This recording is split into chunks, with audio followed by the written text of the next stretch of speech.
ఎట్టకేలకు 2005వ సంవత్సరంలో యూపీఏ కేంద్రంలో యూపీఏ ప్రభుత్వం, అందులోనూ కమ్యూనిస్టు భాగస్వామిగా ఉన్నటువంటి ప్రభుత్వం కాబట్టి ఈ చట్టాన్ని ఆమోదించడం, అమల్లోకి తీసుకురావడం, దీని ప్రారంభ సూచకంగా ఇదే గ్రామంలో, బంగపల్లి గ్రామంలో ఆనాడు ప్రధానమంత్రి మన్మోహన్ సింగ్ గారు, యూపీఏ చైర్మన్ సోనియా గాంధీ గారు, ఆనాటి మన రాష్ట్ర ముఖ్యమంత్రి వైఎస్ రాజశేఖర రెడ్డి గారి సమక్షంలో ఇక్కడ ఉపాధి హామీ పథకాన్ని పనుల ప్రారంభించడం జరిగింది.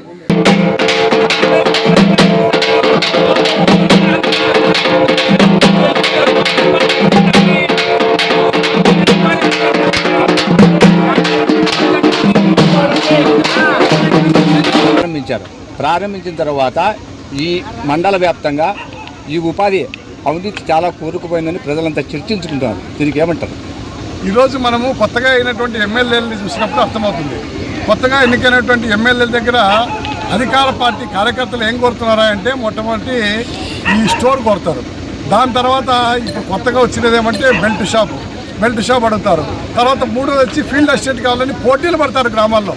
ఎందుకోసం ఆ ఫీల్డ్ అసిస్టెంట్ మీద అంత పోటీలు పడుతున్నారు? అవసరమైతే ఘర్షణలు కూడా చేసుకుంటారు. ఏమిటంటే దాంట్లో ఉండే ఆదాయం ఏమంటే ఫీల్డ్ అసిస్టెంట్ చేతిలో ఈ అటెండెన్స్ చేసే సౌకర్యము, ఏ గ్రామంలో ఎంతమంది పనిచేస్తున్నారు అనేటువంటి సౌకర్యము వాళ్ళ చేతుల్లో ఉంది. కాబట్టి దానికోసమే ఫీల్డ్ అసిస్టెంట్ పోస్ట్ కావాలని ఎమ్మెల్యేల పైన ఒత్తిడి చేస్తారు. ఎమ్మెల్యేలు కూడా అందరికీ ఇవ్వరు, వాళ్ళ పార్టీ కార్యకర్తలందరికీ. వాళ్ళ పార్టీలో నిజాయితీగా పనిచేసే కార్యకర్తలకు అసలు ఇవ్వరు ఫీల్డ్ అసిస్టెంట్గా.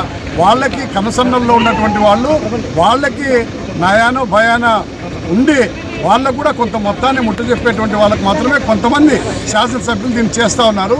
కొంతమంది శాసనసభ్యులు సక్రమంగా అమలు జరపాలని చెప్పి వాళ్ళ ప్రయత్నాలు చేస్తున్నారు. ఏదైనా ఒకటి అడుగుతూ ఉన్నాం.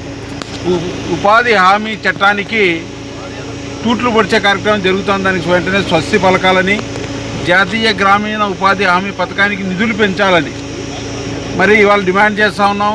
మరి రాష్ట్రంలో కూడా మరి గ్రామీణ అభివృద్ధి శాఖ మంత్రి పవన్ కళ్యాణ్ గారు ఇవాళ కొత్త భాషను చెప్తా ఉన్నారు. వ్యవసాయ పనులకి అనుసంధానం చేసేమనే పేరుతో ఉమ్మడి జిల్లాలో 220 మంది పైన రైతులు ఆత్మహత్యలు చేసుకుంటే అప్పట్లో ప్రతిపక్ష కాంగ్రెస్ పార్టీ ఈ జిల్లాలో వాళ్ళందరూ కూడా జోలెబట్టి డబ్బులు వసూలు చేసి చనిపోయినటువంటి రైతుల కుటుంబాలకు 22,000 రూపాయల చొప్పున మరి వాళ్ళు అందించారు. అధికారంలోకి 2004లో యూపీఏ ప్రభుత్వం వచ్చింది. అందులో 62 మంది కమ్యూనిస్టు పార్టీల ఎంపీలు, వామపక్ష పార్టీల ఎంపీలు అయ్యారు.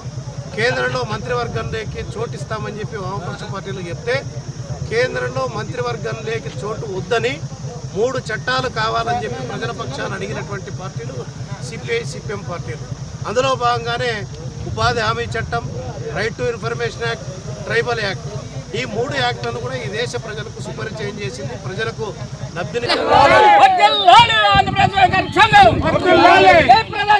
కష్టజీవుల